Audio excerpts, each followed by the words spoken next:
Guys, welcome to another episode of your favorite water sport warriors, which Greg, little known fact, wanted to call the show at one point, which I was firmly against. Today we are joined by Marcel Geluk from Fury Water Adventures. He's the last operator from Key West. So like we've been trying to get somebody from Fury on the show for the last couple of years. Marcel is the president of Fury Watersports Fury Water Adventures in Key West. I 100% jacked the Water Adventures part from you guys when I named my company because I like the branding of Water Adventures better than Water Sports. It's not like an adventure sounds like it's for everybody. A sport sounds like it's more difficult. So I did. If you're wondering, if you want like steal that portion from Fury. So Marcel, thanks for joining us. How you doing today, man? Yeah, fantastic. Thank you for having me, guys. It's really an honor to be here. I think we're going to talk a lot about the water adventures as well as the water sports here. For me, it has been a mission of my life to get where I'm at right now, and I would love to answer all questions. And also, I hope I can be of some help for anybody in the industry, because we do have some experience here. Yeah, and honestly, the honor's all ours. Like having, I think a lot of businesses in the industry kind of look up to Fury, what you have built down there in Key West and the size and the breadth. I know that this is my 15th or 16th year at Trip Shock, and in all those years, Fury was always brought up as like the ideal water adventure business, that they try to aspire to be. So it's pretty incredible in an industry that's not like huge, but and not very well known and much like a cottage industry of sorts, but to be known across the entire country is pretty special. So just thought I'd add that in. Marcel, for those that don't know you and Fury, tell us a little bit about yourself and how you got into water sports, and then also a little bit about the Fury story. Yeah, that's actually an interesting story. It wasn't until I visited an island. Originally, I'm from Europe, Amsterdam, the Netherlands. I visited an island that's called Gran Canaria. I was 18 years old, and I rented a jet ski there. Something in my head said, this is what I love.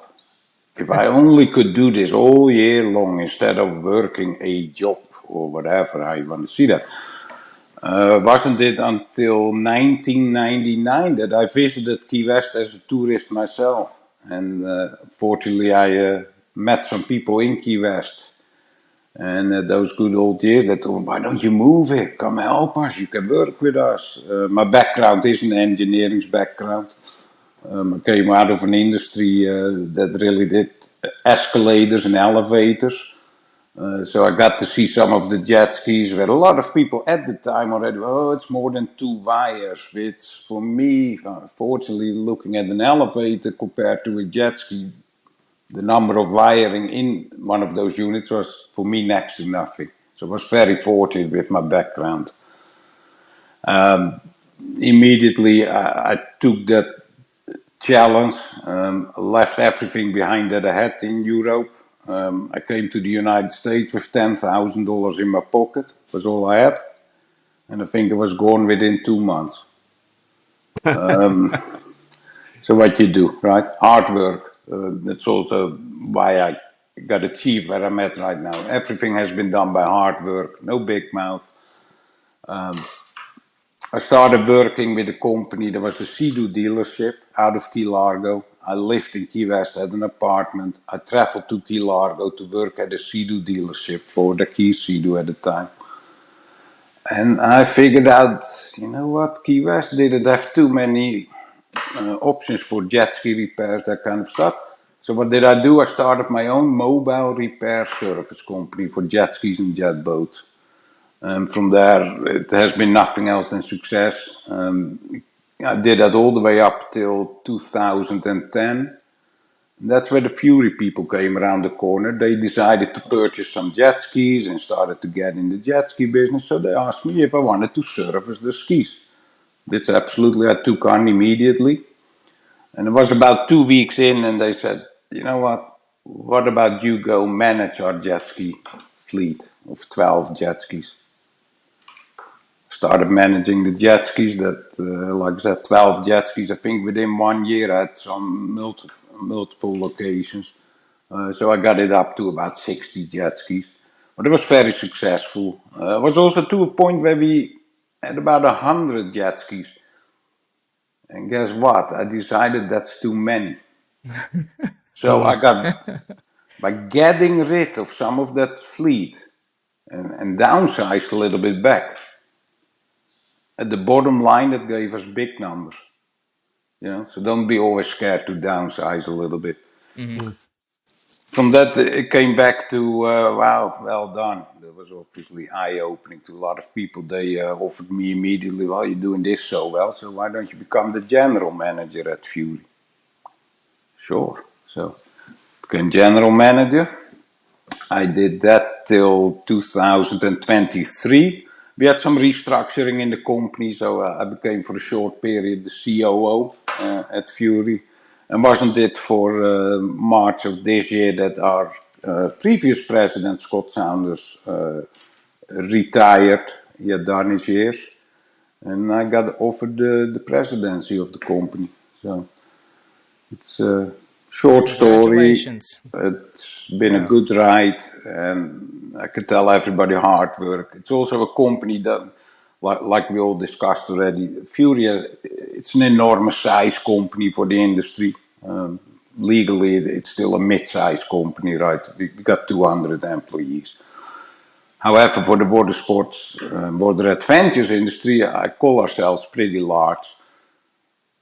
This is Yeah, not I think that. 200 is just a little, just a medium-sized company. Legally, it is. Couple Yeah. people. Yeah, legally 50 to 500 people. You're a mid-sized company. However, in the water sports, it's definitely a big machine. Yep. What I do believe is very important. That's not me. That's not one other individual. That only has been reached by teamwork. Teamwork, teamwork, teamwork. Have the right people in the right place. Know where your people's skills are. That's how you build a company like Fury. And Marcel, give us a quick background on just, you don't got to go too detailed, but like the breadth of your operation, what type of experience you offer, how many vessels, what type of volume you do a year. Yeah, well, let's go first of the kind of vessels that we have. Obviously, we are in the parasailing. We got 7 parasail vessels. We are in the jet ski business, so we got currently about 65 jet skis. Mm-hmm. Then we have sailing catamarans that are 60-foot cats, sailing cats. We got 4 of those. This is all in Key West. We do have a well-known brand, Corinthian boats. That's for our smaller trips like dolphin watching, an island adventure. That's a backcountry eco tour in Key West. We got 4 of those. And then we have 1 motorized cat that's called the Reef Express. That's what we also use for a snorkel trip. It's a Gold Coast boat. Mm-hmm. Holds 49 people. And then we have another one that's, not in the water sports, people might not put it into the category, but it's for us, it's a big one. It's our glass bottom boat. Mm-hmm. We only have 1 of them, but that's definitely a real good part of our business to be in the glass bottom. We also are going to expand because we purchased a new sailing cat. Over the COVID years, which I call the gift of COVID, Key West was booming. So we believe we could use a 5th catamaran in Key West. Well, we learned that after COVID, not so much anymore. So we're sitting with an extra catamaran. Like we said, I live in St. Augustine, Florida myself. Spend a lot of time in Key West though, but we're going to bring one of the sailing cats to St. Augustine, Florida. We're not going to blow it up here, but we're going to use 1 catamaran. Yeah, and I absolutely love. I mean, obviously we're doing our the forum this year in St. Augustine, October 21st and 22nd. Marcel will be there if you guys all are wondering, but we're also looking at having a optional trip to go on the Fury Catamaran. So that's something exciting. I'm actually going to be talking to Kyra right after this meeting or this podcast to talk to her about setting something like that up. So, I think it's a great market to get into. Just from the little time I've spent there, it's just beautiful. And I'm like, wow, like I've never been here before. Like, what an amazing place. So congrats on that. So Marcel, on the history of Fury a little bit, because I came to Key West in 2008. Well, I lived there in 1999 when I was younger, but when you said 10 grand last you 2 months in Key West, I feel like today, like 10 grand, like maybe might last you 2 weeks in Key West. Yeah, if you don't stay in a hotel, you're right. I mean, geez, the rents. But I mean, Fury was at the time. It was a smaller water sports company that you guys purchased, correct? And then expanded. Yeah, let me tell you, really, Fury has been founded by a South African man under the name Peter Norgway, right? At that point, and I'm talking close to 2004, 2005, there was nothing else than 2 sailing cats and 1 parasail boat.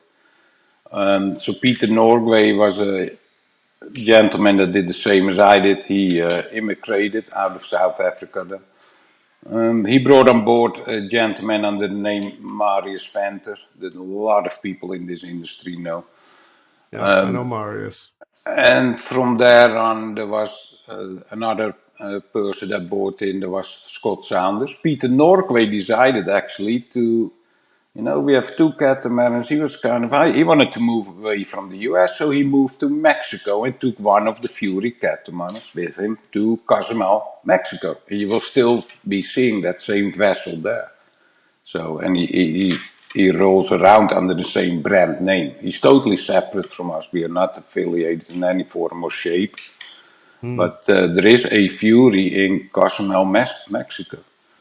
So from there on, now that team started building, right? You had Scott Saunders, you had Marius Venter. At the time, all obviously also very young people. And that's where it started building. Just being motivated.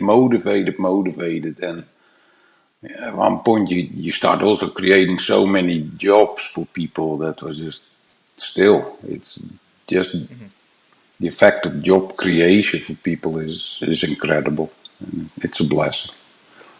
I feel like there's so many modern water sports. I remember when I started Destiny and I've looked at and I was building my own website and I didn't know anything about this stuff, but I just kept on going back to Fury site, like looking at Fury site because I love the functionality. I love like how everything sort of moved and the way like everything was lined up. So I remember just going back and just looking at the Fury website and then looking at my website. And I'm like, their website looks so much better than my website. But I wanted to kind of have that flow when we started because I was just 1 boat and 2 jet skis.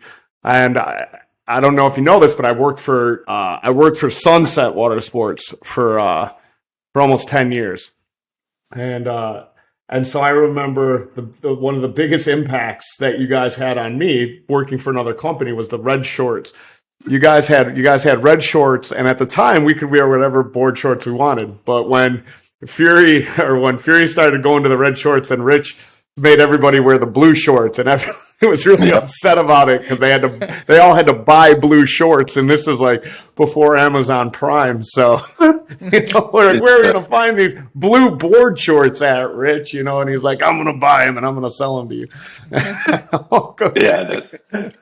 But I always remember like looking at that website and then looking at how you guys like highlighted your captains, like how you guys had like a bio on each captain. And I just, I thought that was really cool because no one was really getting after the market like that back in those days, detailed website, Google advertising. I remember reading your reviews, you guys had, this, what was his name? It was like Guy or Gay something. He responded to all of your reviews, but I remember it was it was illuminating for me that everything always just had a very positive tone. And that really always kind of stood out to me. And it was really the beginning of how I sort of looked at the customer interaction in the way that Fury had done their branding and the customer experience. And rather taking it from like a water sport to a water adventure that was like end to end at the beginning of the adventure and even at the end of the adventure. Like, even if somebody had something negative to say, you guys always responded back to it in a positive way. And I thought that was so brilliant and strategic, because a lot of water sport companies are just small family owned business, and they take those negative reviews personally, and then it can become like kind of an argument. But I thought that was such a smart move, the way that, and again, it was just like, oh, thanks. And you guys kind of like touched on what the trip that they did. Thanks for doing the commotion on the ocean or whatever it was, and like, you still kept the brand, you still kept the brand voice, you kept everything positive. And I just thought, from like a front facing customer, never having worked at Fury and just sort of building my own water sports business, like, you guys were, there was a lot of stuff that you guys did from a lot of other companies weren't doing. And I just, I thought that was really cool. I thought that was a really smart move. That's a very interesting point that you bring up. Definitely the reviews. Also, the gentleman that you were talking about, his name is Derek Gay. So he was a customer service in Key West. Has been living there for quite a while. He decided to move to Orlando about 4 years ago. And guess what? Where he's working for? Disney World. He works still for Fury. All right, and that's I would have thought Disney too. I mean, I took a shot in the dark. But Marcel, I want to jump into something that I think is like really relevant right now, because we are seeing like an enormous amount of like new trends in water sports. The tiki trend is like massive. We're seeing less people do unguided rentals and more captained experiences or boat tours. Like, my guess is that Fury is always looking at like the next best thing, because you're just such a large operation and leaders in the space. So can you talk us through like some of the trends that you're seeing and what Fury, you don't have to give away your trade secrets, but like, what are you seeing? There are no secrets for that. It's something that I'm mostly myself very focused on, is what is the next thing we're going to do. The world has changed. I think a big aspect in decision making of what we do nowadays is risk management. And I always use two words: acceptable risk. What type of risk is acceptable for you to take? Is it worth the money? It's unfortunately the country is very shoe hungry, I call it.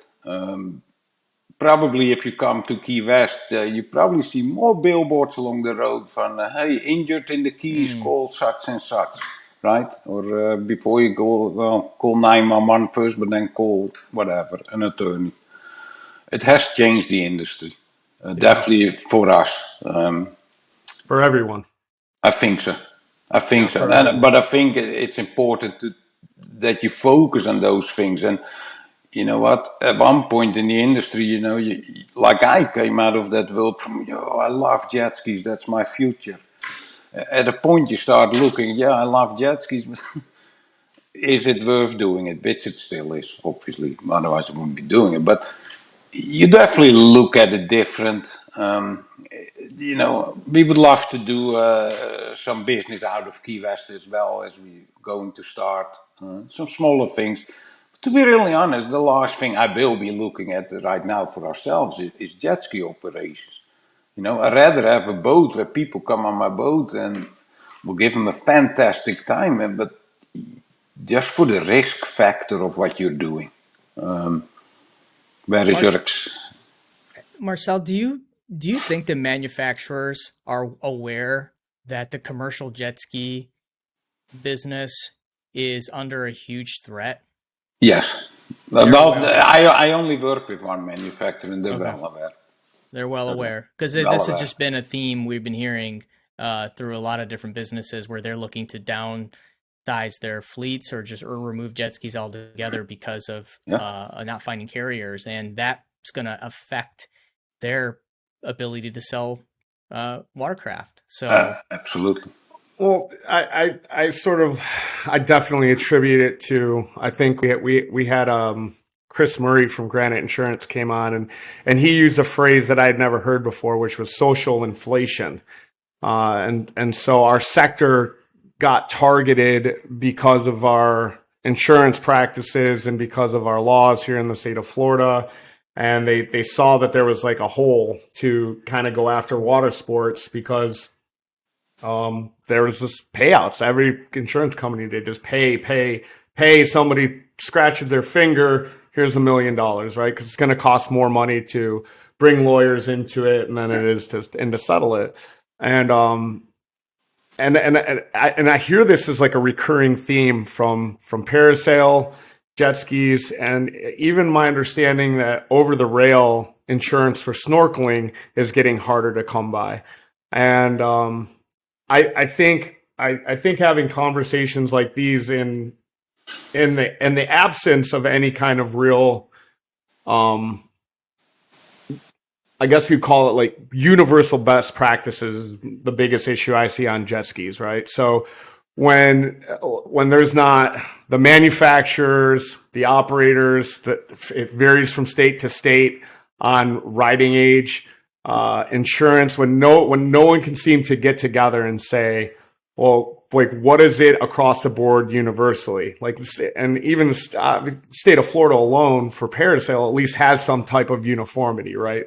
And from every carrier of insurance to every operator, you have different things like like riding ages, for example. There's, if you talk to, now that's starting to change with the limit of carriers that are in the marketplace. But I mean, even as a couple years ago, how old do you have to be to rent a jet ski? Well, the state of Florida says 14, one insurance carrier says 18, another insurance carrier says 16. And then all of this data and underreporting of accidents that happen in that industry, where they just make it very difficult to even find the data amongst the industry itself. So I think so firstly, like, thank you for coming on and what you said earlier about there are no secrets. I love that mentality. And it's something that Greg and I started when we first started a podcast with sharing and for best practices for across the board, right? Because if we have a safer industry, it's good for everybody, right? There's always going to be plenty of tourists. There's always going to be plenty of people. So I hear you say risk management. So that's kind of like the chartered vessels, if I'm hearing you correctly, and the catamarans and the expansion of the Fury brand into different Florida markets. But that particular product is what you guys are looking to scale, like catamarans and stuff like that. That's absolutely our first interest. We are still open to kind of everything what we do, because we believe somewhat on what we are doing in Key West. We have gotten pretty good at it, right? So we're not scared to do that anywhere else. I think it's important to know we're also not a company that want to go anywhere else and take all the little ones out. Absolutely not. Anywhere that we go, we love to team up with people, you know. Yeah. And that's why I also say that I have no secret. But I think it's very important with you too, like you just said. You got all these different things where, as a company, you got to make decisions. Because to rent a jet ski, you said, some have said, well, to rent a jet ski, you got to obviously be 18 years, otherwise you can't go in your legal agreement that everybody should know. However, the minimum age, if I as an 18-year-old parent, older than 18, a parent, I can give my 14-year-old that jet ski that I rented and let him go. Now, that's somewhere where you get, as a company, you got to look in your risk management. I don't know if it has to do with greediness, desperateness, because if you got a bad season, you're slow, how are you going to make your money, right? Now we at Fury though we run the minimum age to be on their own jet ski is 16 years old, with some requirements that we internally have. First of all, they must have an ID, yeah, a government ID, so the parent cannot just come and say this is this, because you need that ID anyway, required by law to get a boat safety certificate. So obviously they must have the boat safety certificate. Anybody else on that ski, whether it's a 17-year-old, anything, if there is nobody over 18, then every person must have a boat safety, no matter what they want to do with us. If they're just the passenger, we don't care. That's just some standards that we set for ourselves. And again, we believe strongly that that's, trying to bring that risk down. And I think you hit the nail on the head. So in North Florida, that's like so you used the word like desperate, right? Desperation. Yeah. And I feel like for smaller operators that are owner operators that maybe have 6 or 10 jet skis or a handful of boat rentals or an owner operated parasail boat, right? I think it's less greediness, and I think the word you use is perfect. It's desperation, right? You're right. We have 3 to 4 months in some markets, and even less in some of the northern states, right outside of Florida, where they literally have a 10-week season. They're off to do something else. I think the desperation factor is what it is, right? Because it's something that people don't understand is that, except for people listening to this show, is like one big storm. If you're a small operator or you're a family-run business or you're an owner-operator, could wreck your entire business. One storm, 1 month, 1 year, it's game over. So it's not even Greg and I we've had to attend so many county meetings and city meetings, and there's always this pushback from the community that it's greed driven, that you allow a 16-year-old without ID or whatever it is, a 14-year-old with it. It's not greed, it's desperation between all of the costs of operating and sort of the house of sand that some of this stuff is built on. I mean, heck, not even a bad storm, but just a rainy month can really put you in a very precarious situation.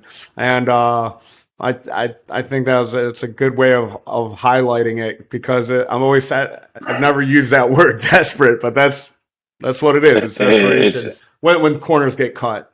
That's absolutely what's happening, and I got my own my favorite say that I have to captains. Definitely, when you get those weather days, it's borderline. Okay, what do we do? Should we cancel? Yeah, we cancel. Why? It's borderline, because we're going to be in business tomorrow. Yeah, and that's all that counts for me. That we are in business tomorrow. Might have some less money in the pocket. We'll deal with it. Because it's also, you also got the smaller operators that look at a company like Fury. Yeah, you guys can afford that. And, it costs some money. Having 20 boats sitting on the dock and 65 jet skis on the dock costs a lot of money. Yeah. And there is no difference between the small operator and the larger operators. Yeah. Marcel, you've been in business for a long time, and I'm guessing that there are some products you have that have just been pretty consistent over that time span, and then other things that had a short lifespan. And I'm kind of curious of, what has what had the long lifespan, but what also are some of the things you've tried that had the short lifespan? Well, for us, the long lifespan that just has worked for us is having a great relation with one of the personal watercraft manufacturers. Mm-hmm. That is an enormous help towards your company, from pricing to support in any form or shape. That's also we are able to obviously do everything within house.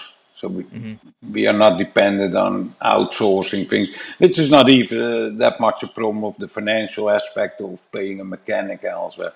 What I hear a lot in the industry is the turnaround time. Yeah, they have to bring their equipment somewhere and it's gone or down for 3 weeks. That is just something you got to build these relations. To get to those things, you got to come to those conventions. You got to come to that St. Augustine convention, right? Network, learn people, listen to people. I think that was a great example too. Look at somebody else's website. Why should you figure out the wheel? That if you can see it somewhere that somebody did it the right way, and don't hesitate to change, try, learn, and make decisions. Because a lot of people are so stuck on one thing. You gotta try sometimes something else. But you absolutely nowadays you can figure out a lot by talking to people in the industry, and I think there are not many people that don't want to help each other. Yeah. Well, that's exactly why Kevin and I started the community, just to kind of bring more people together. And, I will say Fury has been extremely involved in all like the trade associations within the industry, Arrival. I mean, Marcel, if you're not there, there's someone from your team is there. And, we're all trying to figure out what's, best practices and also what's new. So, maybe walk us through a couple different water sports that Fury has tried over the years that you're like, didn't really work out as expected. Yeah, is there anything that you guys ever, like any trips that you guys gave up or anything that you're just like, this isn't working, we don't like it? Absolutely. Plenty of them. But one, and that might surprise you guys a little bit, we absolutely were not good at renting bareboat rentals. Yeah. And honestly, I blame ourselves. We made mistakes in our management level. Before the jet ski guys will handle that. Well, the jet ski guys are slam busy jet skiing. So the whole rental boat world for us, it just didn't work. I didn't know that. You guys gave up you guys don't have rental anymore. No, we don't do the rental. Well, we have one rental boat because we have the boat. It's an easy one, sits at an easy location. Walk up people want to rent a boat. You guys used to have like a handful of them at Ocean Key, right? There we had a handful and a handful at the Galleon. 2 locations. Gotcha. And Marcel, why do you think that's the case? Is it just because that the most customers coming to Key West are looking for guided experiences opposed to unguided? More and more you see that because you require, with us you were required to have that experience, right? Boaters experience. That's one of them. But also, I'm not shy to say, we mismanaged it. No. I'm not shy to say that. We could have done a better job and better thinking than instead of, let's have a bunch of boats and let's just rent them out. No. But I'm guessing too that maybe your appetite wasn't there for it because it's like in our area, North Florida, it's just very well known to book a boat and go to Crab Island unguided. Really there wasn't guided tour captain tours available for years and just until the last few years. So it's a much different, like the landscape piece, right? Market. If you go east, you're going to head out into the Atlantic, right? And you could be in a number of problems out there on a small boat. If you go out into the Gulf, you're probably ripping off lower engines when you get into 6 inches of water from 5 feet of water, like this fast. So like anytime someone would say like, oh, like one of our competitors from up here brought a bunch of boat rentals down there. And I was like, man, like, good luck. Good luck. It's definitely going to be a challenge, man. Like, especially in the back country and off of, it's like that. Yeah, the question is like, I think the destination has a lot to do with whether or not a rental model or a tour model works. And it seemed like when Trip Shock, we've hardly ever booked rentals. It's all been guided tours, and we've had the product, just there's not the searches or the demand like you see in other markets. So, and I'm sure that would have changed your direction if there was the demand. You might have figured it out, but it didn't seem like the juice was worth the squeeze. No, you hit it right on the head, and Kev got it right on the areas that we have, the surroundings borders with the backcountry sites. You're continuously dealing with people that run aground. They're telling you they have the experience. They in front of you. They're able to look at the map. But then when it comes to it, then it's we're stuck. Where you're at? Oh, right next to another white boat. Okay, great. Back to the whole thing you said about risk mitigation, and you know what? That's the one thing I'm going to take away from our conversation today. I love that answer about, like, what's the trend? The trend is anything that doesn't put us in a position to get sued. That's the trend, and it's like, wow, that's like the perfect answer. It is. It is. Because I don't believe anybody here in the industry likes it to be sued. If you don't have that experience yet, believe me, you will get it. Just a question of when. And that's not what we do. I really am, as a company, we want to be out to make memories for the people. Yeah. And see them leave with a big smile on their face, no injuries. Because some people, they do have an injury too. And you know what? Not that I believe it's fair, the amounts of money that are being asked for certain injuries. But I'd rather see the people leave us with big smiles on their faces all day long. We're in the smiles business, and Absolutely. it's when you really look at sort of like the evolution of water sports and how it got started, and water sports in the 80s and what that sort of looked like. This was just a lot of young guys, right? Guys that are now getting ready to retire and sell their businesses, that are in their 60s and 70s. These were kids who started this business in their mid 20s. And when you talk to so many operators, like, they're still historically like kids. Like, I feel like water sport, I feel like a lot of, and not obviously the Furies of the world, like you guys are a big machine, but a lot of the smaller businesses are like, they've done their business, they've done X amount of revenue, and I don't know that they ever really thought of scalability in the business model. Mm-hmm. And then during the COVID years, I think like that's what everyone else saw. People in North Florida, Central Florida, that just go out and buy some boats or jet skis and drop them in the water and rent them. They came in with this idea that, like, I can make a lot of money. Not that this is like an industry that those of us that have been in here as long as we have, like, truly love. Right? Like, I thought it was funny that you're like, yeah, I got into jet skis because I loved jet skiing. Like, I got into parasail because I needed a job, and then I was a plumber in Detroit for years. And so when I got on this parasail boat, I was like, this doesn't work. Like, this is fun. Like, this is, and there's a lot of money to be made, even just as an employee. But it is and was forever fun. And the kind of the hits that the industry's taken from those billboards, from those attorneys, it's sad, because I don't, like, to your point, that's exactly what we all want. We want everyone to walk away with a smile on their face. Yes, there's a certain element of risk involved. Some of it is quite sporting, riding a jet ski, getting a parasail. Last thing anybody wants ever is to get hurt. And it's just a challenge, when you love this thing so much and you've been in it so long, and you're just constantly trying to fight at every level to keep everyone smiling. Because when they come with frowns, they usually have an attorney with them. So, Marcel, we're kind of getting to the end here, and again, we appreciate you taking the time out of your day to talk with us. But my last question for you is just kind of giving us a breakdown of kind of the 2024 year. Did it kind of meet your expectations, or are you kind of noticing the same macroeconomic trends that we're noticing here in North Florida? Yeah, so it's funny how you asked the question. Did it meet my expectations? Yes.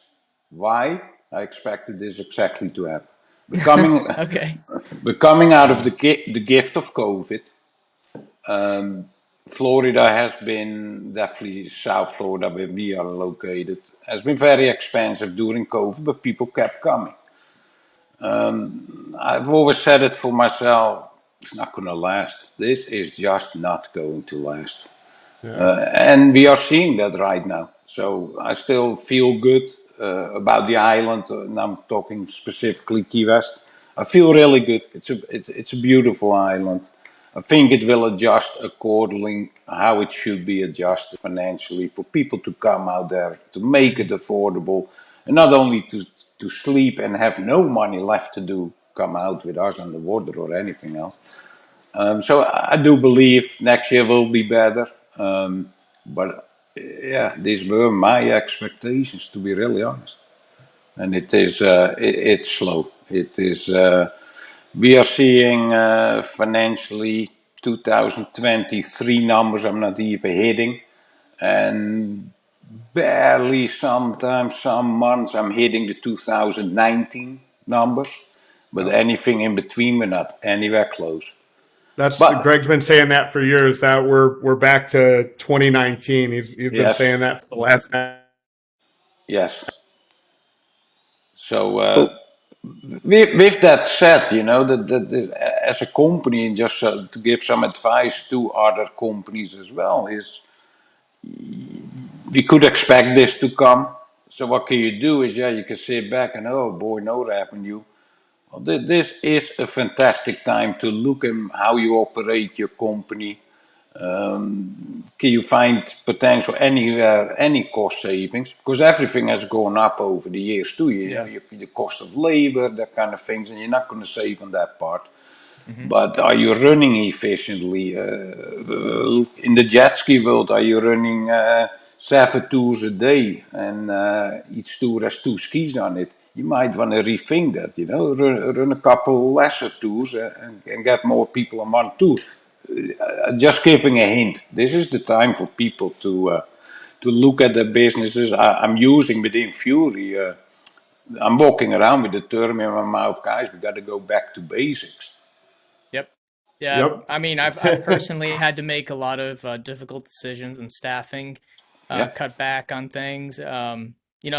What was really hard for us, and I know like we're a software company, so we're not an op, but there's a lot of similarities because we're still all in that same COVID, post-COVID time. But like we made an extraordinary amount of investments in our technology, and I spent a lot of money the past couple of years assuming that we would be in a little better position, not as slow as we have. Like you said, you met expectations. I feel like I was expecting numbers to be a little less than 2023, and we're seeing more like 2019. So a little below, but the fact of the matter is so many operators made big investments in 22 and 23. They're now in operation in 24 with the expectations of the 2022 numbers when they bought the vessels and made these investments in their company. And I think that's going to be, it's going to be really challenging the next couple of years. And if you want to get through this, you have to go back to the basics. You have to run lean. If you've been like a non-operator owner, you're going to have to get back into the business. You're going to have to sell some boats to raise some cash, but like you just got to get back to the basics, like you said, and get your hands dirty again in the business. So I don't think there's anything wrong with it. Like I was been sitting behind a screen for the last 2 years, and like recently I've been like, I'm coming out of my office, like let me help with that. Let me get that boat out. Let me get that tour out. Like let me get this rental out. I'm jumping right. I've never been more active in operations in trip shop and wave res in a long time. So and it feels good. It feels good. It does, because you like problem solving, right? So you lay out your SOPs, I think, and you lay out all of the things and all the projections and all of these expectations. And when it doesn't meet those expectations, it's sort of like right back to the drawing board. And it's like, I think the guys that work on the water and work in water sports, like realize that when you're out on the water, if you're a jet ski guide, parasail captain, a lot of times you have to improvise. You have to come up with something on the spot. There's nothing written for the exact moment that you're in, and you have to come up with something right then and right now. And I think that's where this industry shines, right? Like we've all been hit by a out of the blue storm. We've all had unexpected things happen. COVID was really scary for a couple months, and then it was amazing. And every business faces downturn, and I think this industry is just like any other industry. And you have to get back to basics. You have to get your hands dirty, and you have to reassess the situation in real time. And God, Marcel, how many midnights were you up like working on jet skis, or 1 a.m. wrenching on jet skis because you had to get them ready to rock first thing in the morning? An electrical gremlin. You're just going like what is wrong with this? So it's just different hat, same day. Right. But and it might be for a lot of listeners, it might be a good thing to hear today is. You see in Key West, we're dealing obviously with the same issue as you guys in Destin, Florida are dealing with. Because a lot of people have been thinking, definitely under my style, oh, it's only Key West. No, it's not only Key West. It's I think the whole state of Florida is an understatement. It is. It's got a little bit of a setback after COVID, and but it is time to rethink, get into your basics. One thing I want to tell you: do not ever jeopardize your safety of what you're doing. Do not ever jeopardize it, because we want to come back strong in the following years, and there will be good years coming.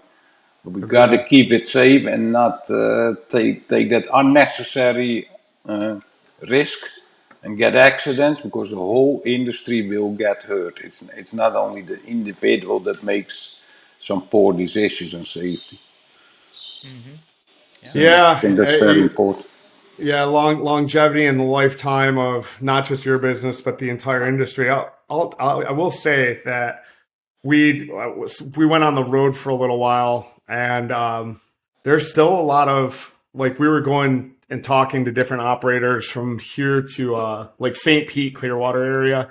And we were just basically looking at Google Maps and just going wherever we were close to, wherever we could find. And I still was landing at parks and like public boat ramps and all that stuff, even with FWC's best efforts and SB 606 and the requirements and everything else, like that stuff is still happening right now.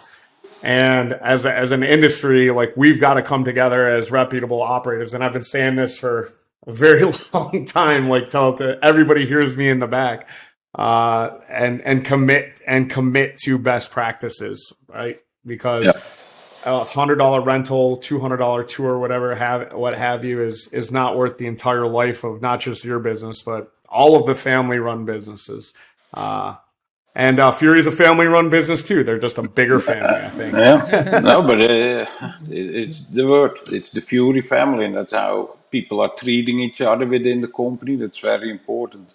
You got to keep that morale high. Like I said, people do change their lives. They leave in Key West because Key West, party island. You grow up, you might want to leave it. Kevin, I don't know where you live, but for me, I got a young daughter, 8 years old, and I promised her that, hey, if she shows me she is able to get some good education, is willing to do that, I will move out of Key West. That's exactly why I left Key West. Me too. Same thing. I have 2 daughters. One's 9.